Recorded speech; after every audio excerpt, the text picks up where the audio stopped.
नमस्कार, सत श्री अकाल, राम राम सा, खमाणी, वणक्कम, प्रणाम। आप सभी का ऑल्टरनेट मीडिया में फिर से स्वागत है।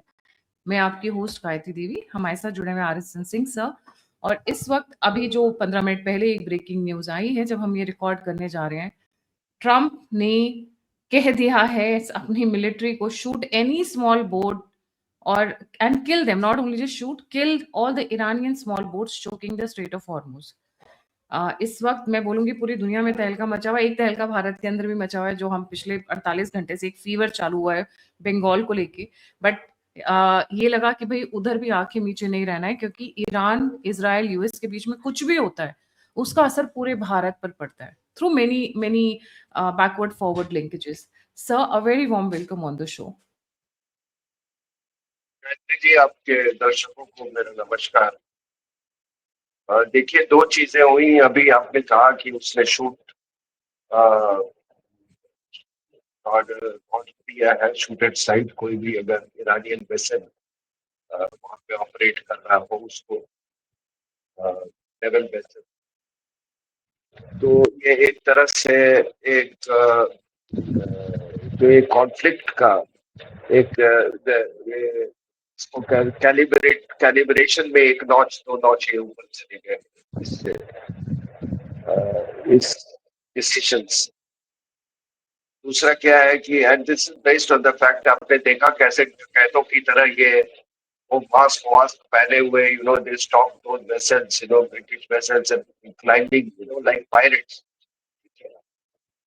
सो दिस विल हैव रैमिफिकेशंस। एक दूसरा चीज और हुआ है कि uh, यहाँ पे आपके 2-3 airfields have been open up, जो कि यहाँ पे न्यूज नहीं आया है, but I am getting news from sources कल।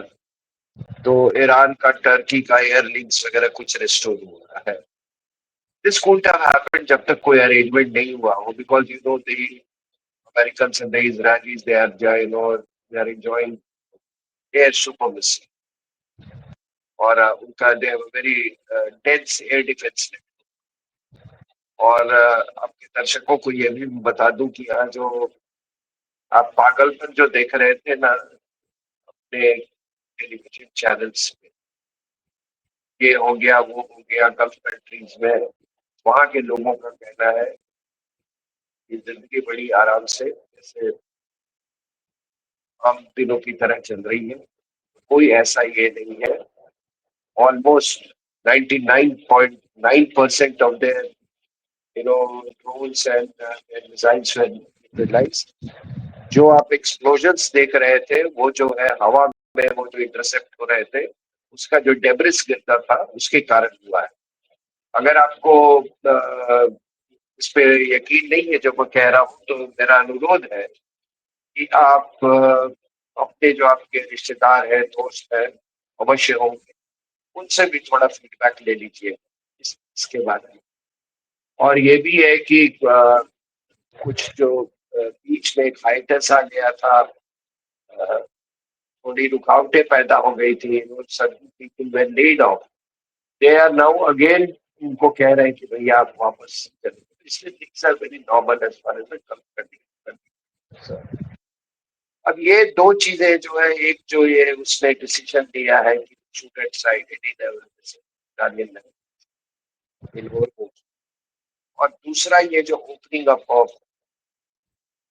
ये 3 एयरपोर्ट्स, तो इसका एक मैं जो इन्फ्रेंस निकालता हूँ वो यह है कि countries divided.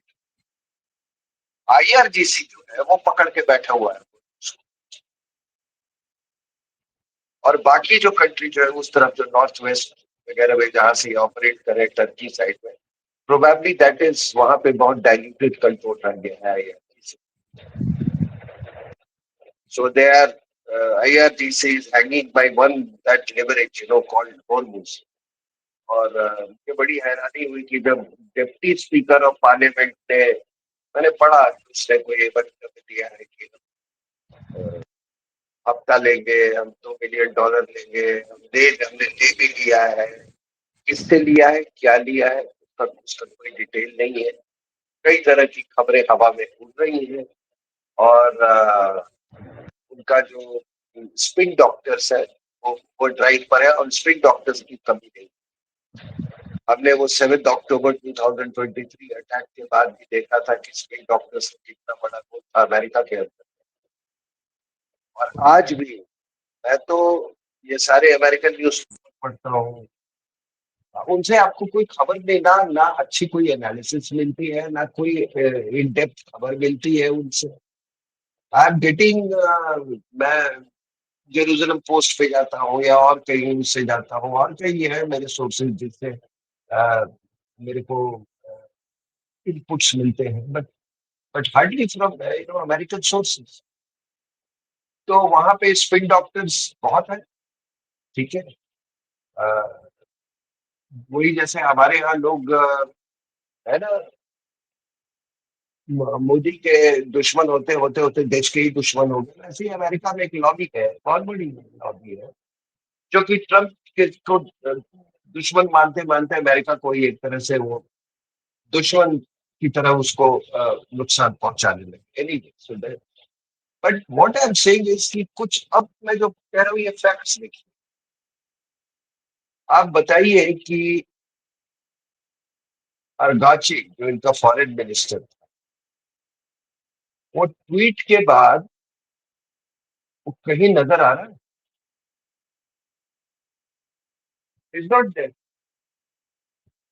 Is neither heard not seen. उसके एक ट्वीट में पूरे जो कॉन्ट्रडिक्शंस है ईरानियन डिस्पेंसेशन में और ईरानियन सोसाइटी में, उसको बिल्कुल सरफेस पे ला दिया। Just one tweet. अगर मुझसे पूछिए तो ये पूरे जो इंगेजमेंट, जो कॉन्फ्लिक्ट हुआ, इसमें सबसे बड़ा बॉम्ब था ये, जो उसका ट्वीट थे। और हुआ क्या है, वो आईआरजीसी से गाली सुना, गाली बॉक्स से गाली सुना। गाली बॉक्स जो है वो 8 years, he was for 16 years head of the IRGC, तो वो उसी गैंग में है। तो हुआ क्या है कि आईआरजीसी ने एक coup कर दिया है, और आईआरजीसी को देखिए, ये खड़ा किया गया था for the protection of the supreme leader. Primarily the IRGC was raised to protect the supreme leader and the supreme council, the clergy, ठीक है।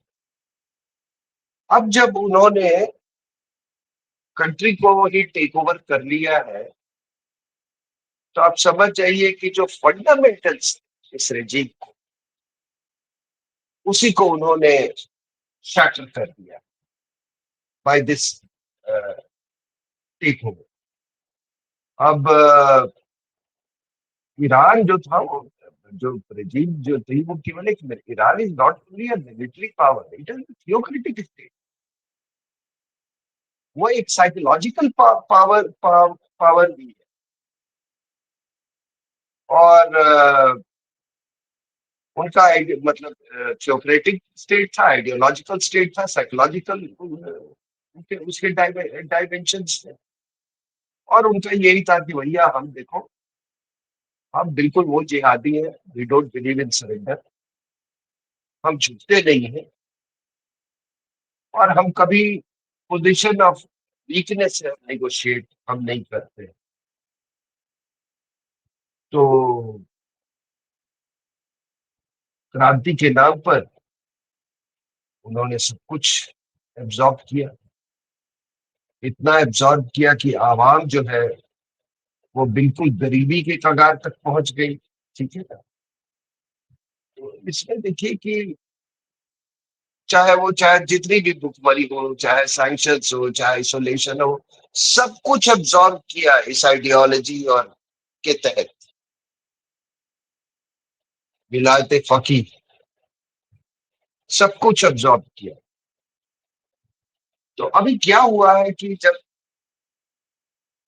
सुप्रीम लीडर से इनका कोई कांटेक्ट नहीं, वो सब कहने की बात।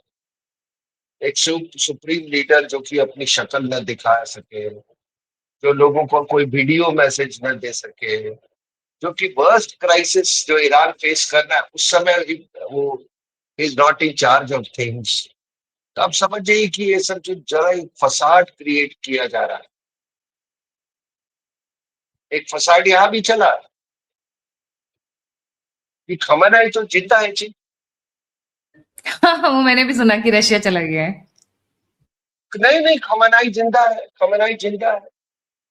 अरे भाई, अगर वो जिंदा है और चला गया, मान लीजिए रशिया चला गया, टिम्बकटू चला गया, कहीं भी, एक leader who deserts his country and his people in the worst hour of crisis is worse than dead। लेकिन यहाँ पे चलाया लोगों ने, और कोई उसमें ना कोई कोजेंट आर्गुमेंट, ना कोई कोजेंट एनालिसिस।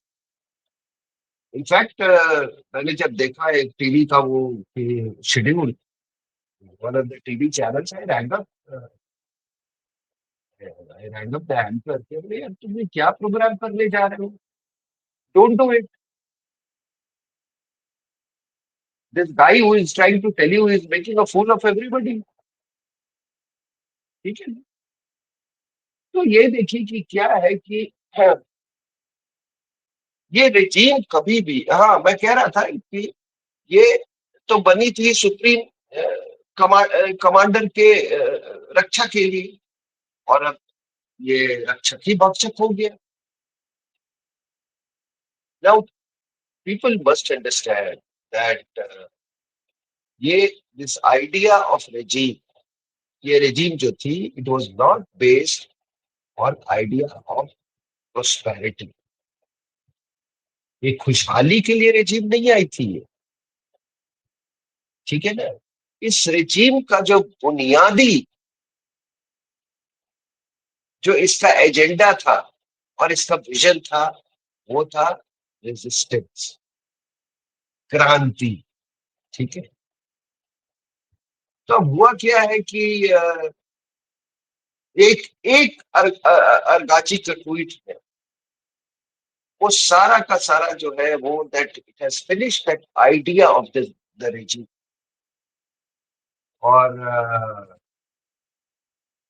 हुआ क्या कि ना ना कोई डील हुई, ना कोई एग्रीमेंट हुआ। ठीक है ना। और वो कह रहे हैं कि भैया ये तो यूनिलेटरली हॉर्मोज को दे दिया अर्गाची ने। ही ब्लेम करे ना कि अर्गाची ने, ना कोई एग्रीमेंट हुआ, ना कोई रिटर्न में ये हुआ, nothing was sign. They are saying कि this man has handed over you almost unilaterally to the Americans. So ये जो था, ये लास्ट लिवरेज था, last with in the hands of the regime and IRGC in particular। तो ये जब हुआ तो जो हार्ड लाइनर्स थे पार्लियामेंट में और रेजिम में, दे swung into action। IRGC जो है मैडम, वो तो यहाँ तक का इसको ट्रेटर बुलाया अर्गाशी को, बोला कि इसने यही नहीं किया, होर्मुज का ही नहीं किया, प्रोलिफरेट ट्रेटर वाला काम ही नहीं किया, हिजबुल्ला और हमास में भी इस आदमी ने बहुत फ्लेक्सिबिलिटी दिखाई, इत्यादि इत्यादि। तो उसके बाद से क्या होता है कि अब आप ट्रंप का देखिए। ट्रंप ने कहा कि हमने होर्मुज खोल, सॉरी, ईरान ने कहा है कि होर्मुज, बट ट्रंप ने कोई ग्रेटिट्यूड नहीं दिखाया उसको कि थैंक यू वेरी मच, आखिरी में आपको समझदारी आ गई। ठीक है, ये सब कुछ नहीं उसने ये बोला। इंस्टेड उसने कहा, उसका जो रिस्पॉन्स था वो ग्रेटिट्यूड तो छोड़िए, उसने बोला कि भैया इन्होंने ये भी बोला है कि हम एनरिचमेंट नहीं करेंगे, इन्होंने ये भी कहा है कि भविष्य में हमारे पास हम न्यूक्लियर वेपन कभी एक्वायर करने की कोशिश नहीं करेंगे। इन्होंने ये भी कहा है कि जो एनरिच्ड यूरेनियम है हम वापस दे देंगे। और उसके साथ साथ उसने ये भी कह दिया कि जो ब्लॉकेड है वो बंद नहीं, ब्लॉकेड जारी रहे। Now what I am trying to say, और आपको समझने की जरूरत है कि अरगाची की एक ट्वीट ने देखिए उसका क्या कैस्केडिंग इफेक्ट हुआ। So obviously it was a part of some script. तो सर अभी आप कह रहे हैं कि the entire IRGC is got broken into many fragments, there is nothing stable, Argachi is not fallen out with everything, he can be the next successor for the government, क्या ऐसे नहीं नहीं, वो चांसेस? अभी अभी वो नहीं है। वो भी हो सकता है, लेकिन अभी आपको मैं बता दूं कि अ, अंदर में इंटरनली तीन तरह का युद्ध चल रहा है ईरान के अंदर। पहला, IRGC versus the civilian government. और इस सिविलियन गवर्नमेंट की मैं बात कर रहा हूं, मैं कह रहा हूं the government headed by Pezeshkian. ठीक है, पेजेश्कियान हैज बीन डिसमेंटल्ड, उसका कोई वजूद नहीं रह गया, द प्रेसिडेंट। और यही लोग इंटरफेस थे विद आउटसाइड वर्ल्ड। तो president has been circumscribe, circumscribe क्या, ही हैज बीन डिसमेंटल्ड। और यहां तक कि he can not choose his own cabinet. एक उसने इंटेलिजेंस चीफ को अपॉइंट किया था, वो भी आईआरजीसी ने उसको रिजेक्ट कर दिया। ठीक है, याद होगा आपको कि जब आईआरजीसी ये पेजेश्कियान ने गल्फ स्टेट से अपॉलॉजी किया था कि भैया ये आपको हम कभी टारगेट नहीं करेंगे, जो हो गया वो गलती हो गई, हमको माफ करना, आगे से ऐसा कुछ नहीं हो, उसको भी लोगों ने बिल्कुल ओवर रूल कर दिया। अब है क्या, ये कौन लोग हैं? ये आईआरजीसी वाले, have they come through the electoral route? कम से कम ये लोग तो इलेक्टोरल रूट से आए। इलेक्शन तो होते थे ना ईरान में। वो दूसरी बात थी कि ऑपोजिशन वाला भी जो था वो सुप्रीम लीडर के उसमें ब्लेसिंग से खड़ा होता था। और जो विनिंग कैंडिडेट था वो भी इसी के लिए था। तो because they had to show some semblance of democracy, ठीक है, उसी में कहते थे कि नहीं नहीं, ये जो है ये पेजेश्कियां ये बहुत मॉडरेट है यार। तो वो अहमद निजाद जो है वो बहुत बड़ा मॉडरेट है। तो मॉडरेट और वो इसका मॉडरेट और एक्सट्रीमिस्ट का हमने डिबेट बहुत सालों से इसको देखा है। तो ये हुआ क्या है कि what do you call this, a president who cannot appoint his own cabinet, a president when he tells other countries, that we do not wish to target you, who is overruled, a president who cannot appoint intelligence chief, right? What do you call it? So a coup has taken place within Iraq. A coup, तो जो लोग कह रहे हैं ना कि regime change नहीं हुआ, रेजिम चेंज, रेजिम तो और क्या करोगे? मुल्ले दिख कहाँ रहे हैं, क्लर्जी दिख कहाँ रहा है? अभी आपने देखा है कहीं पे?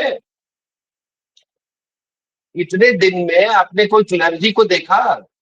कोई विजुअल, कोई ये, कहीं नहीं। अब रूल कौन कर रहा है इसमें? 3 मेंबर आईआरजीसी कमेटी एक बनी है, हेड है इसका वाहिदी। और अहमद वाहिदी इसका नाम है, he is the de facto ruler. दूसरा है सोल गदर, जो कि वो is the adviser to the supreme council. He has been forced on the president.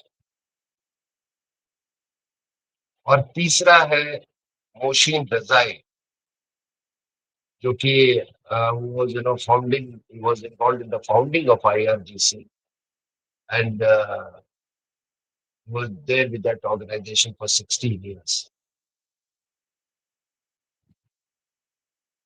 तो आप देखिए ये जो क्लर्जी वर्सेस IRGC जो मैं कह रहा था आपको, पहला मैंने आपको बोला कि जो 3 वॉर चल रहे हैं, पहला मैंने कहा सिविलियन गवर्नमेंट वर्सेस IRGC, दूसरा मैं कह रहा हूँ कि clergy versus IRGC. Now this clergy versus IRGC, ये जो है ये सबसे महत्वपूर्ण है, बिकॉज ये this cuts through the soul of the regime, Whole of the entire country, I would say the yes nation. Clergy control कर यस रहा ये था पूरे देश को by ideology, and IRGC was controlling through weapon. नहीं, और इनको क्लर्जी को प्रोटेक्ट करने के लिए IRGC. अब IRGC ने जब टेक ओवर कर लिया है, तो they have cut through the soul of this entire concept of this Islamic revolution, जो कि अयतुल्लाह खोमेनी ने असर किया था इसको. और इसमें शक की क्या बात है कि this regime was built by the mullahs. 1979 जो था वो उनका रेवोल्यूशन था. ये विलायत फकीह का जो रूल था, द सुप्रीम इस्लामिक जूरिस्ट, जो उनके थियोलॉजी थे, वही उसके ऑथर यही लोग थे. अब उसमें इनका कॉन्सेप्ट क्या था कि भैया गॉड का जो अथॉरिटी जो है वो उसको इम्पोज करना, उन्होंने कहा कि उनको अल्लाह ने भेजा है उसके लिए, ठीक है ना. अब क्या है कि IRGC ने ये सब उसको इम्प्लीमेंट करना था, उसको प्रोटेक्ट सिक्योरिटी प्रोवाइड करनी थी, रेजिम को प्रोटेक्ट करना था. IRGC is ruling the country. अब बताइए कि ये इस्लामिक रूल जो है, बड़ा फंडामेंटल क्वेश्चन, ये इस्लामिक रूल या इस्लामिक रेजिम रेवोल्यूशनरी, ये कैसे चल सकता है बिना क्लर्जी के?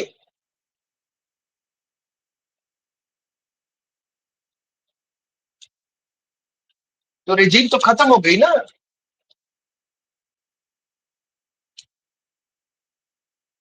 अब ये देखिए, फॉर एक कल्चर मिनिस्टर है इनके, अयतुल्ला मोहम्मद दी. ही सेज कि जो बहुत सारे जो क्लेरिक्स हैं वो प्राइवेटली कह रहे हैं कि वो कह रहे हैं कि हम केवल लड़ाई ही हम नहीं हार गए, हम जो साइकोलॉजिकल वॉर है हम वो भी हार गए. प्राइवेटली ये वहां के कल्चर मिनिस्टर ने कहा है, फॉर्मर कल्चर मिनिस्टर. तो अब जिसपे ये डिपेंड करते थे प्रोटेक्शन के लिए वही नहीं है. और तीसरा जो वॉर जो चल रहा है, युद्ध जो चल रहा है, that is on the streets, सड़कों पे. लोग, ये खबरें आ नहीं रही, लेकिन आपको मैं बता रहा हूं कि तेहरान, इफ्सहान, मासफन, ये सारे जगह करीब 200 सिटीज में प्रोटेस्ट हुए. और ये लोग कौन थे? ये जो प्रोटेस्ट जो कर रहे हैं, ये सारे रेजीम के कोर सपोर्टर्स. ये वो लोग थे जिन्होंने ईरान इराक वॉर में अपने बच्चों को भेजा था, सैक्रिफाइस देयर चिल्ड्रन. और इसलिए कि शायद आने वाला कल के लिए अच्छा हो. पूरी, आपको मैं बता दूं कि पूरा जो यूथ जो था उस समय, Iran, that 8 year Iran Iraq war, पूरा यूथ डेसिमेट हो गया. हालात यहाँ पर पहुंच गई थी कि लड़के नहीं थे शादी के लिए. 60-60 साल के बुढ़े टीनेजर से शादी कर रहे थे. क्या करते हैं? इस हालात के लिए रेजिम ने अपने आवाम को लाकर रख दिया, लेकिन फिर भी। और आज क्या है? इधर इस पावर क्राइसिस, तेहरान में 12-12 घंटे भी बिजली नहीं है, फ्यूल के लिए लंबी लाइन लगी हुई है, हॉस्पिटल्स में मेडिसिन नहीं है। और पेजेश्किया ने कहा कि अगर ये सीज फायर के बाद कोई सोल्यूशन नहीं निकलता है तो 3-4 हफ्तों में ईरान जो है वो कोलैप्स कर जाएगा। इनकी जो इकोनॉमी थी वो पूरी एक रेजिस्टेंस इकोनॉमी थी। और आपको मैं बता दूं 2026 में ऑयल जो रेवेन्यू था वो 32% से घट के 5% हो गया। 1960s के बाद से इतना बड़ा शार्प ड्रॉप कभी नहीं हुआ था। और उसको लॉसेस को कंपनसेट करने के लिए इन्होंने 6% टैक्स लगाए और तभी लोग सड़कों पे आ गए।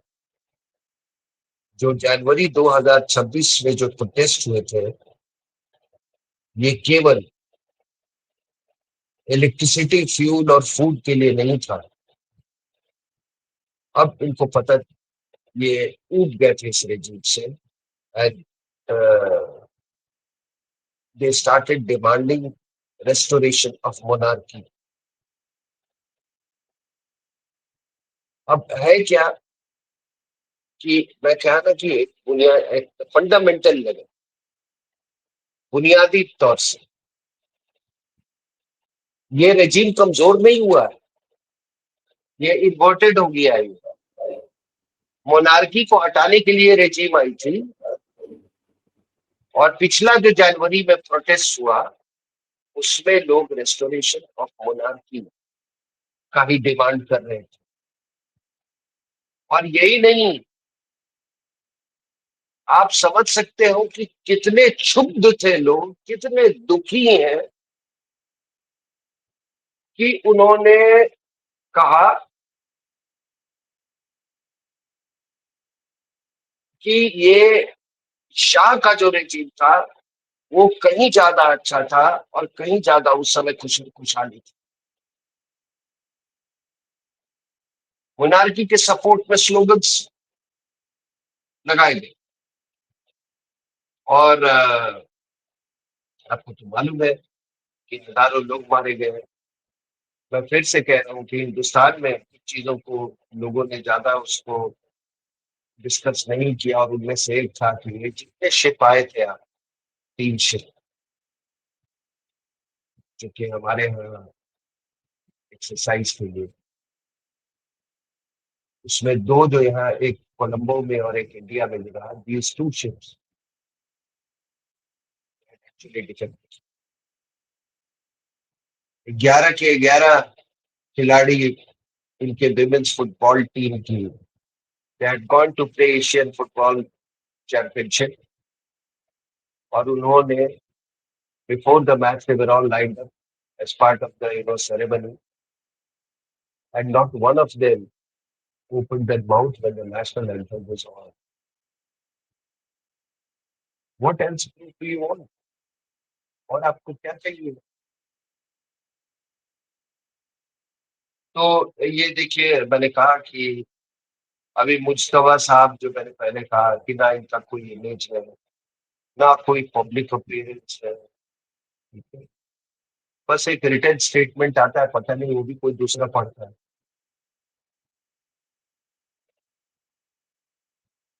तो आप क्या इसका असेसमेंट पे निकालेंगे? टूट गया है, अंदर से टूट गया है। जस्ट बाहर से धक्के की जरूरत है सर, 2-3। और मतलब मैंने कहा ना कि इस और जब ऐसा वैक्यूम आता है तो somebody has to fill the vacuum. So the IRGC has moved in. और आपको मैं बता रहा हूँ कि जब खुमैनी की मृत्यु हुई थी 1989 में, मैडम ट्रांजिशन बहुत स्मूथ था उससे, वेरी स्मूथ। रफसंजानी जो उस समय बाद में जो प्रेसिडेंट बना, सब कुछ it was managed very well, so there was a very smooth transition because there was a system. आज के दिन में ईरान के अंदर में कोई, it is a state without any system. अब वही है, नो मिलिट्री कमेटी मतलब आईआरजीसी चला रही है, ना इनका कोई डेमोक्रेटिक लेजिटिमेसी है, ना इनका क्लेरिकल कोई सॉरी क्लेर्जी के उस पे ना कोई लेजिटिमेसी है, ना कोई चेन ऑफ कमांड है। ठीक है। और अंदर से जो इंक्लूजन हो रहा है, अंदर से जो प्रेशर हो रहा है, वो अपनी जगह है। अब सवाल उठता है कि जब ऐसे हालात हो तो आप समझ जाइए कि फिर इंटेलिजेंस गैदरिंग कितना आसान हो जाता है, और खास करके for an intelligence organisation like मोसाड।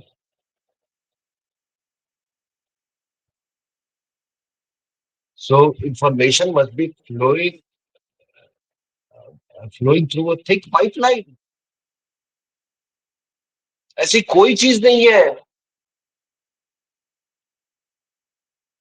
जो कि मोसाद को ना मालूम हो, या ऑब्वियसली दोनों में तो कोऑपरेशन है ही ना, मोसाद और सीआईए में। तो आप देखिए कि ये सवाल तो सब कोई पूछ रहा है कि भाई हुई इज फीडिंग। अब कई एग्जीक्यूशंस भी कर रहे हैं,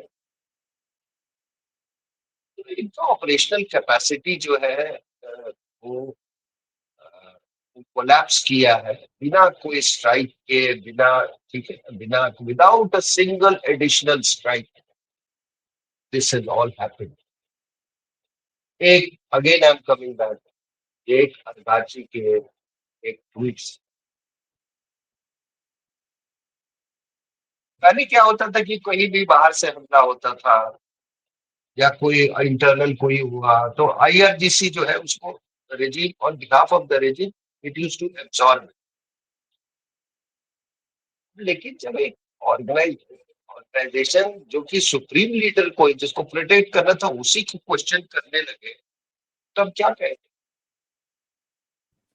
that a state is in free fall.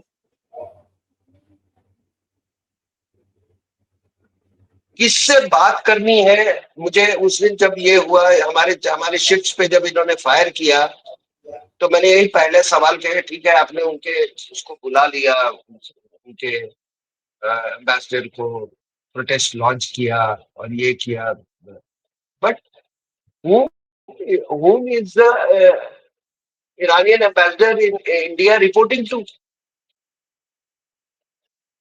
उसका फॉरेन मिनिस्टर तो है नहीं, किसको रिपोर्ट करना है?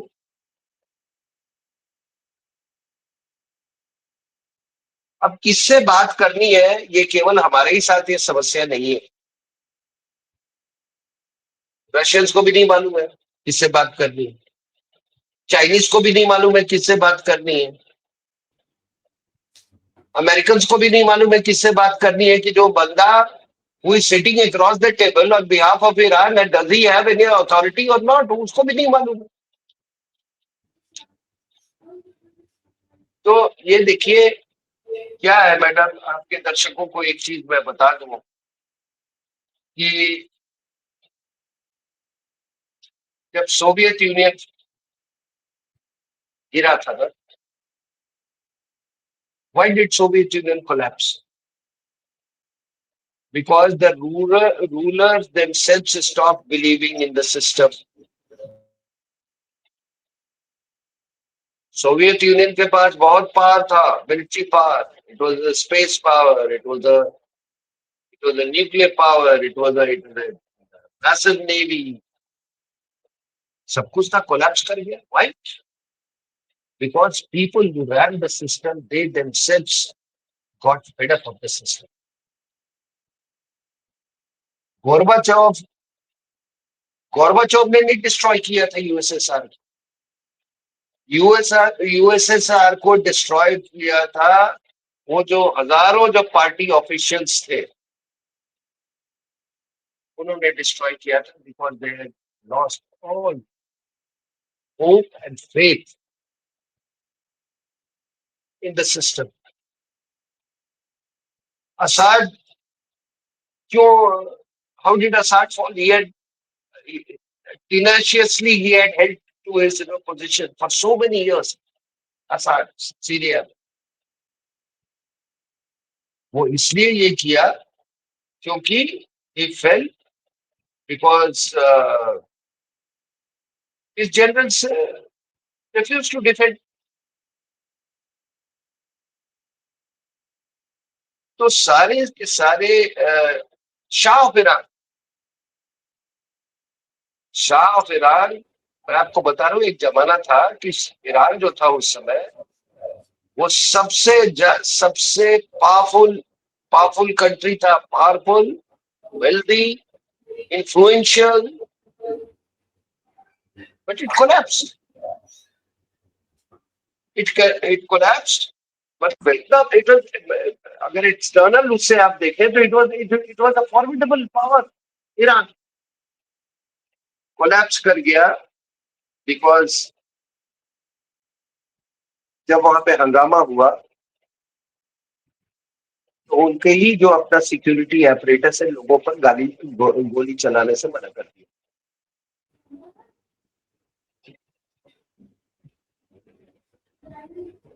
तो when a military lesson क्या है?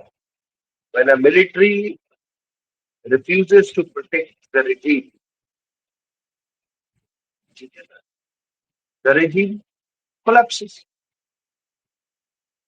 or the country as such collapses because the system has collapsed. तो आज इसी थ्रेशोल्ड पे ईरान है. और हकीकत क्या है कि आज देखिए ईरान में एक सुप्रीम लीडर है जो कि पब्लिक में अपीयर नहीं कर सकता है वर्स्ट क्राइसिस में. एक प्रेसिडेंट है who cannot appoint his own cabinet. 3-person IRGC committee है जो बिना किसी कॉन्स्टिट्यूशनल मैंडेट के गवर्न कर रहा है कंट्री को. जो क्लर्जी वाला जो इस्टेब्लिशमेंट था वो बिल्कुल डिसॉल्व हो चुका है. ठीक है ना. पार्लियामेंटेरियंस जो है वो अपने ही फॉरेन मिनिस्टर को गाली दे रहे हैं. एक पॉपुलेशन है जिसके पास न पानी है, न बिजली है, न ह्यूज वाटर क्राइसिस. आपने तो पढ़ा होगा तेहरान. जॉब्स नहीं है, कुछ नहीं. ये बताइए कि एक आईआरजीसी और आईआरजीसी के भी नमूना देखिए कि वो इतने पैरानॉइड है, they can't even communicate to each other. जो आपको लोग बता रहे थे ना ये mosaic defence and mosaic doctrine, अरे कम्युनिकेशन है ही नहीं इनके पीछे. तो ये एक कोई सिंगल प्रॉब्लम नहीं है, एक क्राइसिस है. हर लेयर जो है ईरान का it is falling apart. So if you ask me, the country is has collapsed. वो एक हॉर्मूज लेकर बैठे हुए हैं, वो उनका आखिरी चिप है और कोई बातचीत हो ही नहीं सकती because there is no one to talk to. अब आप आईआरजीसी वाले से तो नहीं बात करेंगे ना, उसका क्या बताएंगे, किससे बात करेंगे. एक टिपिकल सिचुएशन वही पाकिस्तान वाला है कि कहते हैं India should talk to Pakistan. Talk to whom? Why should my prime minister talk to Asim Munir or any for Bajwa or any? This is the problem.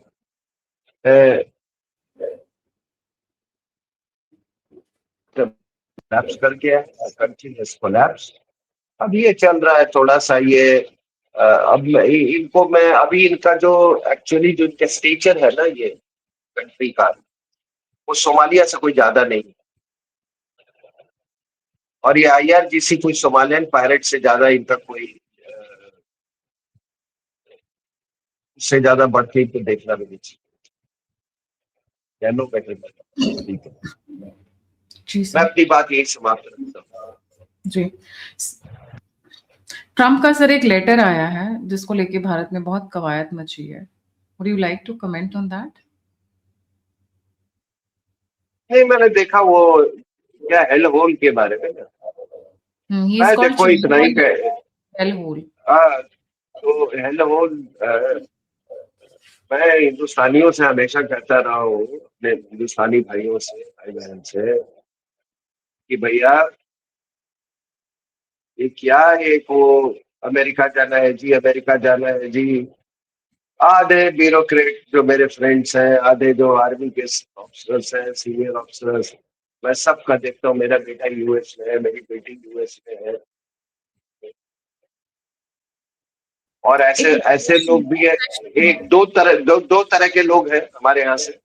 एक तो जो मेडियोकर्स है, जिनको उनको लगता है कि वो सारा सरस्वती वहां जाग जाती है जाके, ठीक है ना, अमेरिका में जाके। तो और दूसरा है जो कि हो सकता है कि यहाँ पर भी अच्छी उनकी तनख्वाह मिलती हो, बट उनकी एक्सपेक्टेशन बहुत ज्यादा है, सेंस ऑफ एंटाइटलमेंट बहुत। तो आप अगर इस तरह की ये करोगे, यही सुनोगे। अब क्या है, पंजाब में जिस दिन पैदा होता है उसी दिन उसको कनाडा का वो भूत पाठ सवार हो पढ़ाना जाए। शुरू होते हैं। भूत भूत सवार भूत हो जाए। सवार होता है। तो तो जब आप किसी दूसरे देश में जाओगे तो फिर सुनो ये गाली। अपना घर बार बेच के लोग अपनी किडनी निकाल के लोग भागते हैं सर कनाडा। सोचो सोचो तो वो क्या क्या donkey trail and monkey trail और क्या क्या वो ट्रेल। तो अगर ये आपकी मानसिकता है तो you suffer, you suffer. Definitely जी। तभी he has all the audacity to call India as a hellhole, but yes still yes. that term is not a लेकिन respectful लेकिन term. अब वही है ना कि भाई आपने और चाइनीज का भी यही हाल है। सो मैं क्या कहता हूँ कि अपना एशियन आइडेंटिटी बना के रखो। आई थॉट और ऑल द वाइल यही हमको बताया जा रहा था ना कि this is the Asian century, Yes, and if it is the Asian century then you have to get your act together. your respect and dignity back. आपका इतना रिसोर्स रिच है, और तभी मैं कह रहा हूं कि हॉर्मोज वो क्या है, वो तो वर्ल्ड का वो ग्लोबल ऑयल प्राइसेस वो मैनिपुलेट कर रहा है। जो भी होगा उनका कंसर्न वही है कि हमारा तेल का क्या होगा, $85 से बैरल से नीचे आया तो हमारा प्रॉफिट खत्म हो जाएगा। वो उनका कैलकुलेशन है। आपका क्या कैलकुलेशन है? Your calculation is that 70% of the oil that flows through Strait of Hormuz comes to Asia, True. जिसके बिना आपकी ग्रोथ ट्रैजेक्टरी जो है उस पर बहुत बड़ा एक मतलब सवालिया निशान लग जाएगा। तो इनिशिएटिव आपके पास होना चाहिए ना। लेकिन आप चलो उसने ये क्या है, उसको पाकिस्तान है और नहीं दिख रहा है। सोमालिया जन्नत है सर। नहीं नहीं नहीं नहीं, सोमालिया इसको ट्रंप को पाकिस्तान है और नहीं दिख रहा है। लेकिन ये देखिए ये मैं वही कह रहा हूँ कि उसने वहां पे फ्रस्ट्रेटेड ऑन दिस, जो कि ऑपोजिशन उसको लोग भी कह रहे थे कि भैया ये तुमने क्या किया कि बाय बर्थ सिटीजनशिप जो लोग लेने आते हैं, वो कह रहा है कि महिला जो है 9 मंथ प्रेग्नेंट होती है और वो आ जाती है US में, और उसके बाद वो परमानेंट वो करते हैं, परमानेंट सिटीजनशिप को क्लेम करने लगते हैं। As a president is expected to be more selective and sober vigilant. in his language, जी in his language. But Indians can pay back America उसी में खत्म करो उसको। जी ये क्या बिल्कुल। होल्ड लगा रखा है? अरे यार अपने अपने घर में यार इज्जत से खाओ ना यार। बिल्कुल सही दाल बात रोटी है। खाओ, क्या प्रॉब्लम है? जी, As it is, you are treated they're like a second class citizen. True. जी। Thank you so much sir for joining. जाने से पहले सभी व्यूअर्स से रिक्वेस्ट है, प्लीज़ लाइक, सब्सक्राइब और शेयर करना ना भूलें। अगर आप मुझे कंट्रीब्यूट करना चाहते हैं, मेरी मदद करना चाहते हैं, तो आप दिए हुए नंबर और यूपीआई पे मुझे कंट्रीब्यूट कर सकते हैं। आप मुझसे जुड़ना चाहते हैं, इन्फॉर्मेशन शेयर करना चाहते हैं, तो सभी के सभी लिंक्स डिस्क्रिप्शन बॉक्स में। इसी के साथ जय हिंद, जय श्री राम, हर हर महादेव।